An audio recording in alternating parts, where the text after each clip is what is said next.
নমস্কাৰ, মই কিশোৰ দাস। আপোনালোক সকলোৱে জানে যে মই কৰ্কট ৰোগত আক্ৰান্ত হৈ আছোঁ আৰু মই যিহেতু চিকিৎসাৰ কাৰণে বোম্বেত আছিলোঁ, মাজতে গুৱাহাটী গৈছিলোঁ যদি আকৌ মই বিশেষ কাৰণত বোম্বেত আহিবলগীয়া হ'ল। গতিকে মই বোম্বেতে এতিয়া উপস্থিত আছোঁ আৰু ইয়াতে ট্ৰিটমেণ্ট চলি আছে। আৰু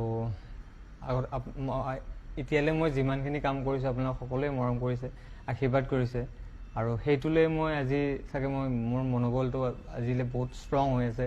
আপোনালোকৰ এই আশীৰ্বাদ পোৱাৰ কাৰণে সাহস পাইছোঁ আপোনালোকৰ পৰা বহুতখিনি। আৰু এইখিনিলৈ মই মোৰ নিজৰ এই ৰোগটোক মই পৰাস্ত কৰিবলৈ মই হেৰি কৰি আছোঁ যিমান পাৰোঁ, কাৰণ মোৰ উইল পাৱাৰটো থাকিলে মোৰ বেমাৰটো মোক হাৰাব নোৱাৰিব।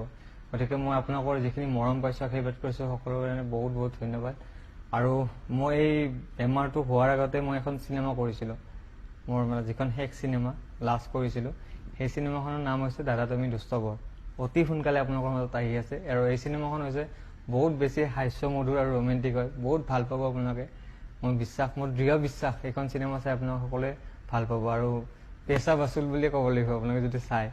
গতিকে সকলোৱে চাব। মোৰ বহুত আশাবাদী চিনেমাখনক লৈ আৰু আপোনালোকে মৰম কৰিব, আশীৰ্বাদ কৰিব, যাতে অনাগত দিনত মই আকৌ নিজৰ কৰ্মস্থানত গৈ আপোনালোকক মনোৰঞ্জন দি যাবলৈ মই সক্ষম হওঁ।